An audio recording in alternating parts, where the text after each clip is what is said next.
안녕하세요. 까치살모입니다. 오늘은 몇 가지 소식을 전할까 하는데요. 가장 먼저 이야기할 주제는 독도함에서 모하비 무인기가 이함했다는 이야기입니다.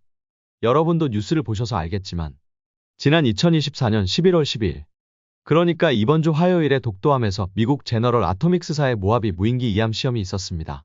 바로 얼마 전에 제가 독도함을 무인기 항모로 운용해야 한다는 영상을 올렸었는데요. 제가 그 영상을 올리고 얼마 안 되어서 바로 이런 시험이 있으니 솔직히 저로서는 상당히 기분이 좋고요. 물론 저는 이런 시험이 예정되어 있었는지는 몰랐습니다. 그러나 해군도 함상에서 무인기를 운영하는 것에 대해서 상당히 관심이 많다는 걸 알게 되었고, 특히 이 시험은 해군이 새로운 함상형 무인기를 개발하기 위한 시험이었다는 점에서 더 기분이 좋습니다. 결론은 해군도 독도함이나 우리가 계획 중인 항공모함에서 운영할 무인기를 개발하길 원하고 있다는 뜻이고, 이번 시험은 그 차원에서 이루어지는 것입니다. 그럼 우리가 모하비를 도입하게 되느냐라고 했을 때, 솔직히 이번 시험으로 제가 계산 실수를 했음을 저도 알게 되었습니다. 왜냐하면 저는 모하비가 독도함에서 운용하기에 딱 들어맞는 한계라고 생각했는데, 문제는 모하비는 너무 독도함에서 운용할 수 있는 무인기의 한계치까지의 크기이고, 그래서 여유 마진이 전혀 없었습니다. 그래서 모하비는 독도함에서 운용하지 못합니다. 우선 많은 기사들이 모하비를 미국 육군의 그레이 이글 무인기급이라고 이야기하는데요. 이건 완전히 잘못된 기사고요. 왜 제너럴 아토믹스에서 모하비를 그레이 이글과 비교하는지를 잘 몰라서 하는 이야기 같습니다. 그레이 이글은 우리나라의 군단급 무인기와 비슷한 크기의 무인기이고, 모하비는 그레이 이글과 미국의 리퍼 무인기 사이에 크기에 있는 무인기입니다. 그래서 모하비가 그레이 이글보다 훨씬 큰 무인기입니다. 우선 두 기체를 비교해보자면요. 모하비는 전장 9m에 전폭 16m인 것에 반해서 그레이 이글은 전장 8m에 전폭은 17m입니다. 그래서 기체의 크기로만 보면 모하비는 그레이 이글급인데요. 문제는 모하비는 항공모함 같은 좁은 공간에서도 운용할 수 있게 만들어진 기체입니다. 그래서 날개의 폭과 기체의 크기를 줄였을 뿐이지, 그레이 이글에 비해서 동체의 두께나 날개의 면적은 더 넓습니다. 그래서 사용되는 엔진도 완전히 다른 종류입니다. 그레이 이글에 사용되는 엔진은 165마력급의 디젤 피스톤 엔진인 것에 반해서 모하비에 사용되는 엔진은 롤스로이스에서 생산하는 M250이라는 터보 프롭 엔진입니다. 이 엔진은 원래 헬기용으로 생산되는 엔진의 파생형 엔진으로 말 그대로 제트 엔진입니다. 그래서 이 두 무인기의 출력은 많은 차이를 보이며 모하비에 탑재된 터보 프롭 엔진의 출력은 450마력급입니다. 그래서 당연히 모하비는 그레이 이글에 비해서 최대 이륙 중량이 거의 2배나 더 높습니다. 그레이 이글이 최대 이륙 중량이 1633kg인 것에 반해서 모하비는 최대 이륙 중량이 3175kg입니다. 그래서 그레이 이글이 무장 탑재량이 고작 헬파이어 대전차 미사일 4발로 200kg이 넘지 않는 것에 반해서 모하비는 1700kg의 무장 탑재량을 자랑하고, 그레이 이글이 4개의 하드포인트에 각각 한 발의 헬파이어를 탑재하는 것에 반해서 모하비는 총 7개의 하드포인트에 헬파이어 16발을 탑재할 수 있습니다. 한마디로 모하비가 그레이 이글의 2배가 넘는 기체인 것입니다. 그럼 제너럴 아토믹스에서 왜 모하비를 그레이 이글에 비견하느냐? 그건 바로 모하비가 그레이 이글이 운용될 수 있는 조건에서 동일하게 운용할 수 있다는 뜻입니다. 그레이 이글이 들어가는 경납고에도 모하비가 들어갈 수 있고, 그레이 이글이 이륙할 수 있는 활주로에서도 모하비가 이륙할 수 있다는 의미입니다. 한마디로 고작 그레이 이글 정도의 작은 기체를 운용할 수 있는 환경에서도 모하비 같은 대형 기체를 운용할 수 있다는 뜻인 거지, 모하비가 그레이 이글급이라는 게 아닙니다. 이건 기자들이 이 말이 무슨 뜻인지도 모르고 제너럴 아토믹스의 말을 그대로 옮겨 적는 바람에 생긴 착오라고 할 수 있습니다. 그에 반해서 저는 독도함에서 운용할 수 있는 최대 크기의 무인기가 모하비라고 이야기했었는데요. 이건 저도 틀렸습니다.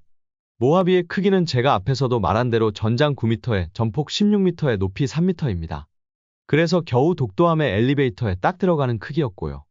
아주 아슬아슬하게 독도함의 엘리베이터에 탑재했는데요. 그래서 머리에 뿔에 달린 풍력계는 비행갑판 위에 올라온 다음에 조립했다고 합니다. 그런데 문제는 독도함의 비행갑판의 길이는 199m였고 함선의 폭은 31m입니다.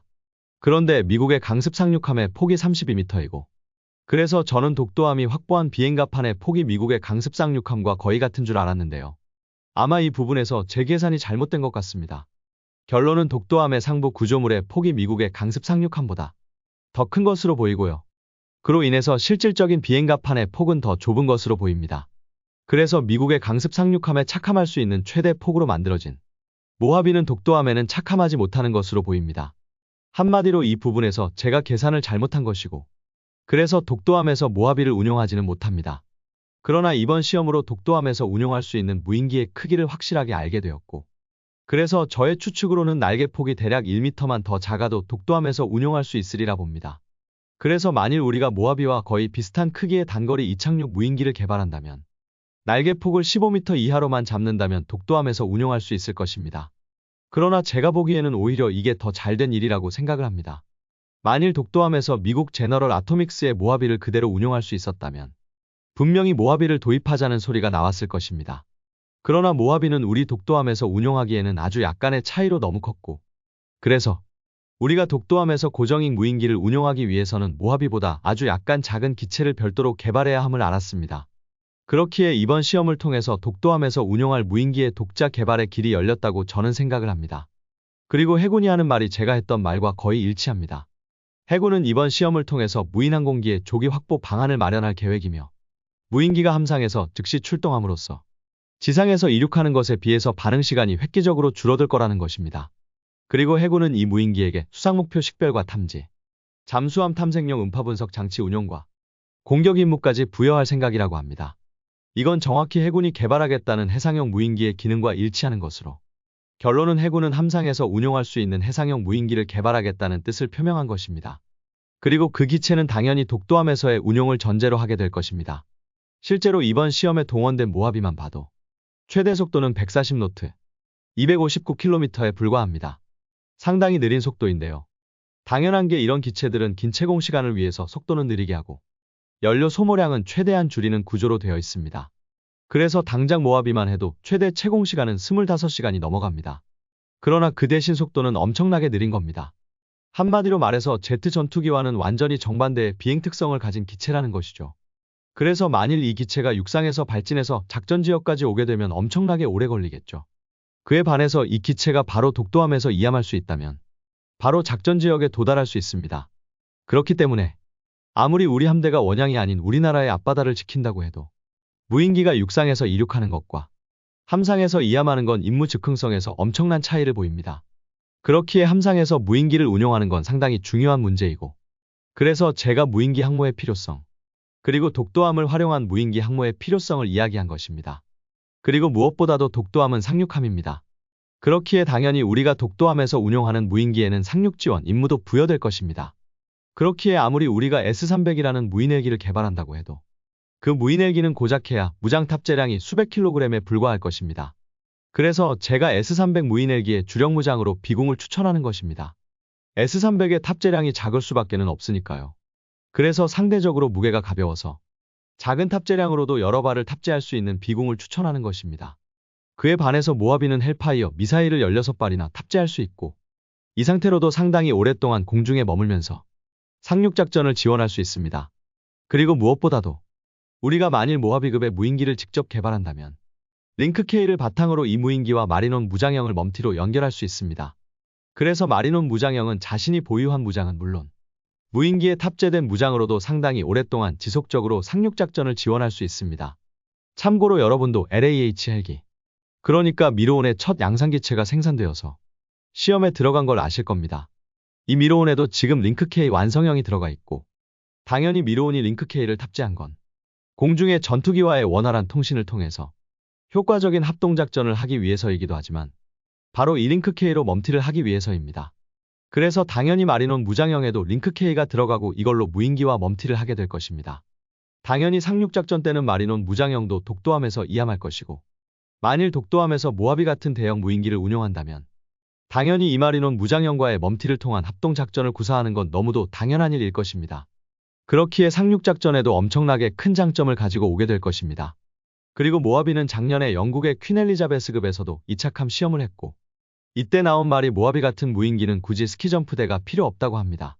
한마디로 이함할 때도 속도가 느리기 때문에 스키점프대가 있다고 해도 추가 양력을 형성할 수 없고, 그래서 실제로 모하비가 퀸 엘리자베스에서 이함할 때도 스키점프대를 활용하지 않은 모습을 확인할 수 있습니다. 그래서 독도함에 스키점프대가 없는 현재의 모습이 오히려 모하비 같은 무인기를 운용하기에는 더 적합한 형상이라고 할 수 있습니다. 아무튼 제가 독도함을 무인기 항모로 이용해야 한다는 이야기를 하고 바로 이런 일이 있어서 정말로 기분이 좋고요. 오늘 전할 두 번째 소식은 바로 A-10 공격기의 퇴역입니다. 네, 여러분들이 좋아하는 그 멧돼지가 퇴역한다고 합니다. 많은 분들이 이 기체를 좋아하고, 그리고 이 기체가 보인 놀라운 맥집으로 인해서 일반 전투기로는 이 기체를 대신할 수 없다고 이야기하지만요. 당연히 A-10도 도입한 지 오래되었고, 저는 많은 분들이 공격 헬기는 앞으로 무인기로 대체될 거라고 이야기하지만, 특히 이 A-10 같은 공격기야말로 무인기로 충분히 대체 가능하다고 봅니다. 근접 항공 지원 시 F-16 같은 전투기는 적 상공에 오래 머물지 못하고 지속적인 지원 능력이 떨어집니다. 그에 반해서 A-10의 장점은 F-16 같은 기체보다는 상공에 오래 머물면서 상당히 지속적으로 지원을 할 수 있다는 게 장점인데요. 거기다가 적의 야전방 공망에 노출되어도 상당히 높은 생존성을 보인다는 장점도 있습니다. 그러나 이제 공격형 무인기들이 A-10 같은 공격기보다 더 오래 상공에 머물 수 있고, 그리고 무인기들은 손실에 대한 부담도 적기 때문에 적의 야전방 공망에 피격되어서 몇 대가 추락해도 별로 상관이 없는 등 모든 면에서 A-10을 충분히 대체하고도 남습니다. 그래서 앞으로는 다시는 A-10 같은 유인 공격기가 설 자리는 없다고 저는 생각을 합니다. 아무튼 A-10의 퇴역은 미국에서도 오랫동안 논쟁거리였지만 드디어 전량 퇴역한다는 기사가 올라왔습니다. 그래서 올해인 2024 회계연도에 42대가 퇴역하고 2025 회계연도에 56대가 퇴역하는 등 2029년까지 아직 남아있는 281대의 A-10이 전량 퇴역한다고 합니다. 그래서 우리나라의 오산 공군기지에 있는 미국 J-15 전투비행대대의 A-10들도 내년인 2025년 1월부터 우리나라에서 철수한다고 합니다. 그리고 이리 A-10이 철수한 전력 공백은 주한미군에 배치되어 있는 다른 기종의 전투력을 강화해서 메꾼다고 하는데요. 그건 아마 주한미군의 F-16을 개량해서 전투력을 강화해서 메꾼다는 이야기일 것입니다. 그렇기에 A-10은 내년이면 우리나라 땅을 영원히 떠나게 됩니다. 물론 이 기체가 여러 전쟁에서 상당히 큰 활약을 했고, 그리고 우리 밀리터리 매니아들로부터도 상당히 많은 사랑을 받은 기체이기는 하나, 그러나 이제는 시대적으로 더 이상 필요가 없어진 건 분명한 사실입니다. 아무튼 그래서 내년이면 A-10이 영원히 우리나라를 떠나게 됩니다. 그리고 마지막 소식은 요즘 트럼프가 당선이 되고 트럼프가 한 말 때문에 우리나라 조선업체들의 주식조차도 대폭 올랐다고 하는데요. 이번에 한화의 거제 사업장에 두 번째 MRO 선박이 들어온다고 합니다.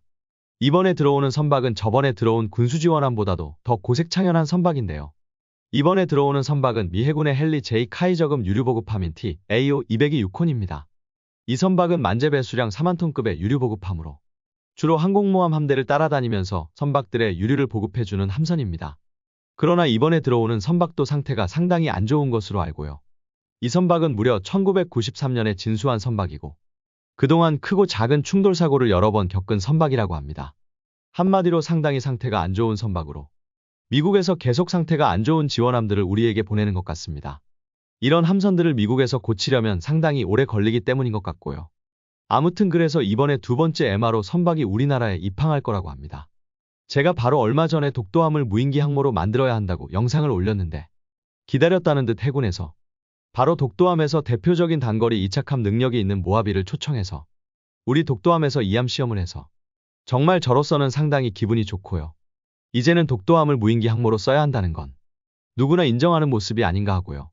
그리고 당연히 독도함에 올리는 무인기는 우리나라가 직접 개발해야 한다고 생각을 하고 그 무인기는 터키의 아나돌로함에서 운용한다는 TB3 같은 무인기가 아닌 모하비 같은 터보프롭 엔진을 장착한 무인기여야 한다고 생각을 하고 모하비와 TB3는 그 성능이 배 이상 차이가 나는 무인기들로 당연히 TB3 같은 무인기보다 모하비 같은 무인기를 만들어서 배치하는 게 우리 해군과 해병대의 전투력을 끌어올리는데도 더 도움이 될 것입니다. 그렇기에 이번 시험을 통해서 우리 해군이 어떤 무인기를 만들어야 하는지 확실하게 방향성을 잡고 조속히 그에 적합한 무인기를 개발하기를 기대합니다. 여러분은 이번 시험을 보고 어떤 생각을 하셨나요? 그리고 상륙함에서 무인기, 특히 고정익 무인기의 운용 가능성과 필요성을 느끼지 않았나요? 이상 영상 봐주셔서 감사합니다.